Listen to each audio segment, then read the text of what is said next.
So, ayun na nga guys, medyo naging malinis na ng konti tayo. Yan, na i-unpack na ang lahat. Hindi nahulog. Ayan. Ganito dito sa amin. Grabe, parang tindahan yung bahay namin, no?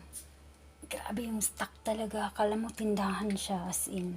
First time ko nakapasok ng mga employer na hindi pwedeng, hindi kompleto.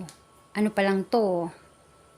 Yung mga tools pa lang to, at saka yung panggamit sa pagbe-bake ng mga harina, noodles. Yan pa lang yan. Sa ibang mga kwarto, grabe. Tapos ito yung mga gamot dito guys. Grabe yung mga gamot nila. Parang, pharmacy. Ano. Tapos yung mga alak na mamahalin guys. May alak dito na tag $4,000. And then, marami pa. Yan, medyo nalinis na yung kusina nila. Yan. Yan, another mga alak. Kung alak lang pag-usapan, ang dami dito. Siguro guys, kung hindi ako nagsasanti barley, lahat to, nainom ko to. Palainom din ako before eh. Yan.